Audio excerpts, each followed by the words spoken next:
Aujourd'hui, je vais te parler d'Olympe de Gouges et je vais te donner quelques notions pour le parcours associé, écrire et combattre pour l'égalité.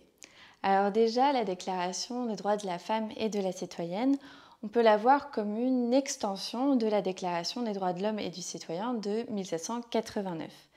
En effet, il s'agit pour Olympe de Gouges de revendiquer l'égalité entre les hommes et les femmes sur le même modèle que la Déclaration des droits de l'homme et du citoyen qui revendique l'égalité entre tous les hommes. Comme pour la Déclaration de 89, elle statue qu'il n'y a pas de différence de nature entre les hommes et les femmes, comme il n'y a pas de différence de nature entre les hommes dans la Déclaration de 1789, et donc les hommes et les femmes ont droit aux mêmes droits et aux mêmes devoirs. C'est ce qu'elle dit dans l'article 3 notamment, où elle parle de la notion de nation. Et pour elle, la nation est constituée des hommes et des femmes, et, et que donc cela légitime l'idée que les femmes devraient avoir les mêmes droits et les mêmes devoirs que les hommes. La nation qui n'est que la réunion de la femme et de l'homme, nul corps, nul individu ne peut exercer d'autorité qui n'en émane expressément. Donc qui émane de la réunion de l'homme et de la femme. Dans l'article 16, elle explique que l'égalité doit être une égalité constituante, c'est-à-dire que les femmes, comme les hommes, doivent participer à l'élaboration de la Constitution. C'est ce qu'elle écrit donc dans l'article 16. Toute société dans laquelle la garantie des droits n'est pas assurée, ni la séparation des pouvoirs déterminée, n'a point de constitution. La constitution est nulle si la majorité des individus qui composent la nation, à savoir les femmes, n'a pas coopéré à sa rédaction. Cette idée que les choses sont nulles, c'est-à-dire qu'elles n'existent pas, qu'elles n'ont aucun fondement si les femmes ne participent pas à leur élaboration, c'est cette idée aussi que la démocratie n'existe pas si les femmes ne participent pas activement à l'élaboration de la loi, mais aussi à toutes les dimensions de la sphère publique, comme elle dit, à l'administration publique.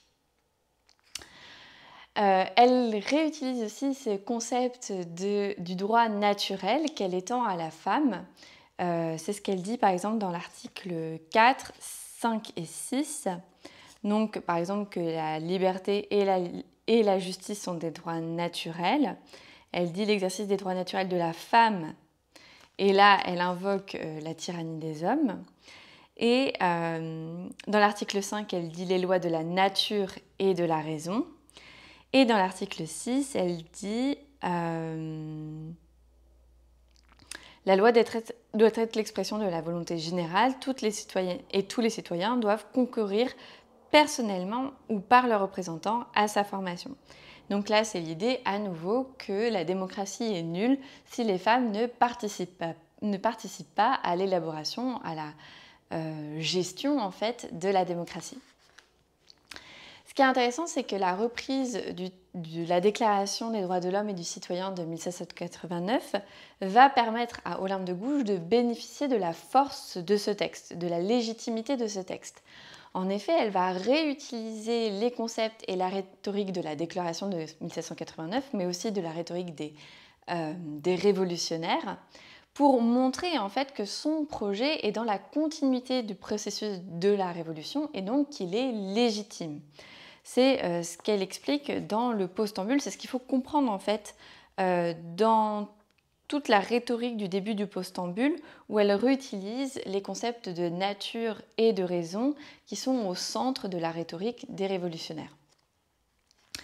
Mais on ne peut pas juste dire que la Déclaration des droits de la femme et de la citoyenne est une réécriture, une extension de la Déclaration de 1789. Elle va un peu plus loin, elle change radicalement le texte, même dans sa nature, puisque ce n'est pas, je rappelle, un texte de loi, c'est un texte de revendication, c'est un texte de lutte. C'est en ça qu'on peut dire qu'il y a une écriture militante. Ce n'est pas un texte non plus collectif, comme la Déclaration de 1789, c'est un écrit personnel. Et l'une des choses qu'elle fait en plus que dans la Déclaration de 1789, c'est qu'elle va articuler aux droits théoriques qui existaient déjà dans la Déclaration de 1789 des droits pratiques. En effet, elle va introduire le domestique, c'est-à-dire la sphère privée, dans le politique, dans cette déclaration. Pour elle, elle veut un réel changement de la condition des femmes dans la société et cela passe par la question économique. Donc, pour que les femmes aient une véritable autonomie dans la société, il faut qu'elles puissent avoir une autonomie économique, c'est-à-dire elle va relever en fait une question extrêmement concrète qui est celle de l'argent, tout simplement. Et elle va notamment revendiquer le partage des biens entre les hommes et les femmes dans plusieurs articles, mais aussi dans le postambule. En effet, l'enjeu ici, c'est d'établir non pas une égalité dans les idées, dans l'idée, dans la sphère théorique, mais une égalité de fait, une égalité concrète qui passe par une véritable émancipation de la femme et en fait un arrêt de sa dépendance aux hommes.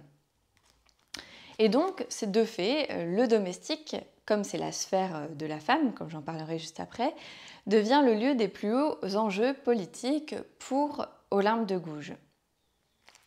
C'est pourquoi dans l'article 2 et dans l'article 9, on retrouve cette articulation des droits théoriques et des droits pratiques. Alors je vais le reprendre. Donc dans l'article 2, elle dit, elle parle bien de la résistance à l'oppression et donc de cette idée de la séparation, de l'autonomie des femmes envers les hommes. Et dans l'article 9,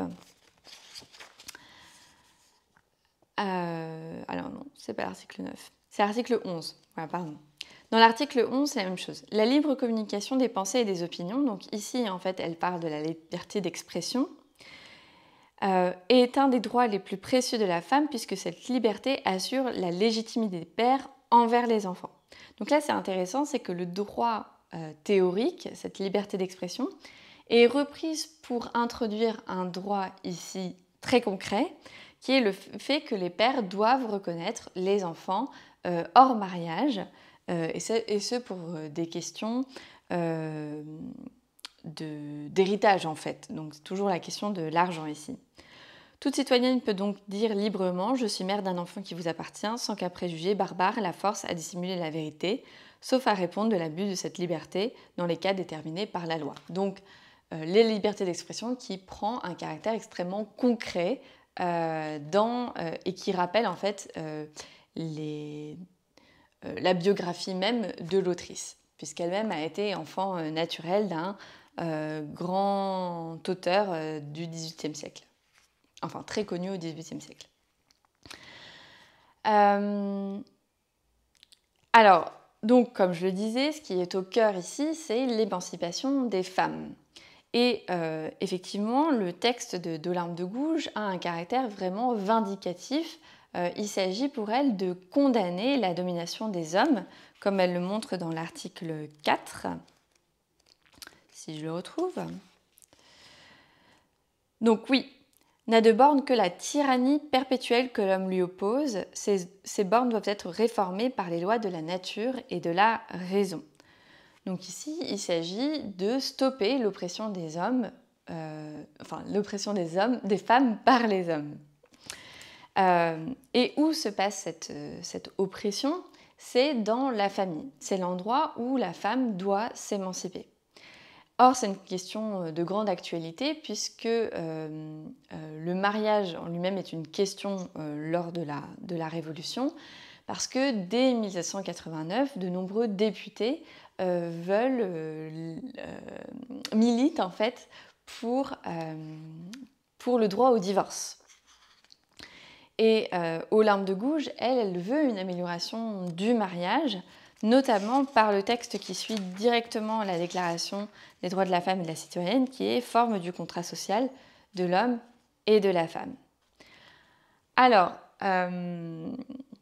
pour elle, en fait, il s'agit vraiment ici de toucher à quelque chose de très important parce que les femmes se constituent elles-mêmes à ce moment-là, majoritairement, peut-être pas toutes les femmes, mais majoritairement, comme faisant partie d'une famille, comme membres d'une famille, et non pas comme appartenant à un groupe de sexe. Et donc, elles se sentent déjà représentées dans la nation et dans la sphère politique par l'homme de la famille à travers le vote. Donc, elles se sentent déjà représentées. Et c'est cette question, en fait, que les femmes sont reconnues comme des citoyennes sous la Révolution, mais comme des citoyennes passives. C'est-à-dire qu'elles font partie de la nation, mais elles ne peuvent pas participer activement ni au débat, ni au vote, ni à d'autres choses. Elles sont représentées en fait indirectement par les hommes de leur famille. Et donc il s'agit pour Olympe de Gouges de réveiller les consciences féminines pour leur montrer qu'en fait elles appartiennent à la nation par elles-mêmes et non par leur lien à la famille. Et donc, c'est pour ça que la famille est le lieu où Olympe de Gouges veut instituer une émancipation des femmes.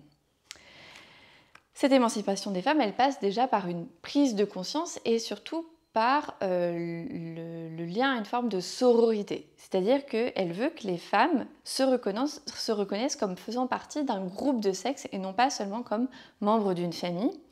Et c'est pour ça que dès le début, dès le préambule, elle fait cette liste des différents rôles de la femme, les mères, les filles, les sœurs, représentantes de la nation, parce qu'elle veut que les femmes se retrouvent sur ce caractère de maternité, que ce soit quelque chose qui les rassemble et qu'il y ait une véritable solidarité entre les femmes. Ce qui est intéressant, c'est qu'ici, en fait, elle reprend la justification qui font qu'elles se voient seulement comme des membres d'une famille, parce qu'elles sont la mère, parce qu'elles sont la sœur, parce qu'elles sont la fille, pour le détourner, pour en faire une raison de se rassembler autour de cette notion de la maternité, autour de cette notion de la féminité. Cette notion de sororité, on va aussi la retrouver par ce « vous » presque incantatoire dans le postambule, où elle va vraiment appeler les femmes à la lutte, à se rassembler pour lutter ensemble pour l'amélioration de leurs conditions. Cette prise de conscience et ces revendications passent d'abord par la remise en cause de l'individu abstrait dans la déclaration de 1789. En fait, Olympe de Gouges, elle veut qu'on se rende compte que derrière cette idée de l'homme universel qui est à la base même de cette idée d'égalité des hommes entre eux, dans la déclaration de 1789, se cache en fait la différence sexuelle, le fait que les femmes vont être exclues de la Révolution, en fait, enfin des acquis de la Révolution. Donc, dès le préambule, elle met en avant la différence sexuelle. Elle révèle en fait ce que cache la déclaration de 1789 en écrivant ceci. En conséquence, le sexe supérieur en beauté comme en courage dans les souffrances maternelles reconnaît et déclare en présence et sous les auspices de l'être suprême les droits suivants de la femme et de la citoyenne.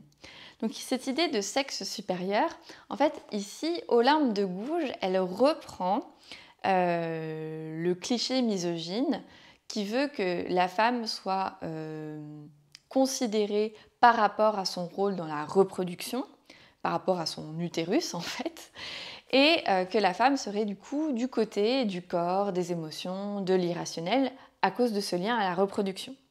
Et l'homme, au contraire, lui serait du côté de la raison, de la force, de l'action. Et là, il y a un véritable renversement, puisque Olympe de Gouges reprend cet argument de la reproduction en disant que c'est parce que la femme connaît les souffrances de l'accouchement, tout simplement. C'est parce que la femme connaît les souffrances de l'accouchement qu'elle est une femme d'action, une femme de la raison, une femme qui a le pouvoir, en fait, de pouvoir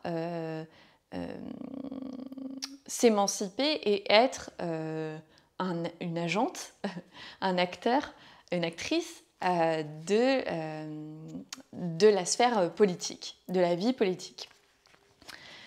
Et donc ici, il s'agit surtout pour elle de faire reconnaître que dans le texte de 1789, cette question de la différence sexuelle existe et pour en fait révéler ce qui est caché afin que ça n'ait plus d'impact sur la sphère politique et sur la participation des femmes à la sphère politique. Donc en fait, il s'agit pour elle de dénoncer cette idée que l'individu abstrait de 1789 serait universel, mais en fait cacherait le fait que cet individu abstrait est surtout de sexe masculin et donc qu'il permet d'exclure les femmes de la déclaration. En fait, elle cherche à dénoncer ici que les intérêts particuliers des hommes sont cachés par l'universalisme affiché de la déclaration de 1789 et elle cherche à réfuter le motif de cette exclusion des femmes qui est la reproduction. Parce que les femmes participent à la reproduction, alors elles ne seraient pas aptes naturellement à agir dans la sphère politique. Parce qu'elles participent à la reproduction, alors naturellement, elles doivent rester cantonnées à la sphère privée parce qu'elles accouchent, parce qu'elles donnent la vie et parce qu'elles allaitent. C'est ce qu'elle montre du doigt dans l'article toujours dans l'article 11, parce qu'en fait, elle montre du doigt que les hommes, eux aussi, en fait, participent à la reproduction. C'est pas juste les femmes qui se reproduisent, les hommes participent aussi à cette reproduction. Et donc, ça n'a aucun sens d'exclure les femmes à cause de ce motif, alors que ça n'exclut absolument pas les hommes de la sphère politique que de participer à cette procréation, à cette reproduction. Donc ici, en fait, elle montre du doigt qu'à l'époque, les femmes sont cantonnées aux fonctions privées, à la sphère domestique, et que cela est fait pour maintenir l'ordre public, parce qu'on a peur à l'époque que si les femmes sortent de la sphère publique, sortent de la sphère domestique justement, et qu'elles entrent dans la sphère politique, eh bien, il y a une sorte de chaos, que ça mette à mal le maintien de l'ordre dans la société. Et donc, la division sexuelle du travail, les hommes, sphère politique, les femmes, sphère privée, sphère domestique, est ordonnée, la justification, c'est qu'elle est ordonnée par la nature, donc c'est naturel, et donc si on voulait aller contre la nature par la loi, eh bien, on rendrait la loi contre nature et donc la société serait totalement corrompue.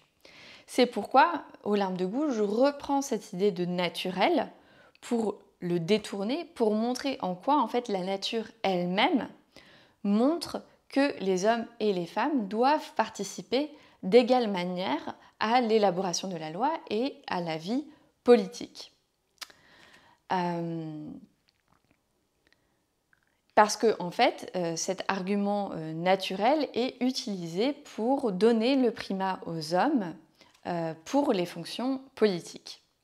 Donc tout l'enjeu ici est de reprendre la rhétorique de la déclaration pour montrer en quoi elle est fausse, pour réfuter cette exclusion des femmes, et aussi pour montrer que les mêmes justifications, en fait, justifient, les mêmes raisons, justifient la participation des femmes à l'élaboration de la loi. Pour donner encore plus de force à son discours, elle va se créer un véritable ethos, c'est-à-dire une personnalité à travers son discours qui doit donner de la force à son discours. Afin de se montrer comme en train de lutter et en train de combattre pour ses droits et pour les droits des femmes. Donc elle va se créer un ethos de femme de lettres à travers son nom, mais aussi à travers la généalogie qu'elle va se donner, notamment avec le fait qu'elle serait la fille naturelle d'un homme de lettres. Et ainsi, elle va se créer une personnalité qui légitime sa parole, qui lui donne en fait une place dans la sphère politique. Dans tout le texte de la Déclaration des droits de la femme et de la citoyenne, une partie de la mise en mots est une mise en scène de la voix d'Olympe de Gouges. Donc tous les moments où elle va faire un petit peu des phrases fortes, comme dans l'article 10, la femme a le droit de monter sur l'échafaud, elle doit avoir également celui de monter à la tribune. Cette façon de faire de l'esprit, en fait, ça va lui donner une sorte de force rhétorique et ça va lui constituer une forme de vraie personnalité forte et politique. Et en fait, il s'agit ici un peu de sortir de l'anonymat de la femme dans la sphère politique et de prendre sa place et de devenir, grâce à sa parole, grâce à son discours, un sujet politique, ce qui ne lui est pas donné par la société parce qu'elle est une femme. Donc voilà, j'espère que ces quelques éléments te permettront de mieux aborder le parcours associé à l'œuvre. Je te souhaite bon courage pour ton bac et n'hésite pas à aller voir mes autres vidéos sur Olympe de Gouges pour en apprendre plus. Bonne lecture!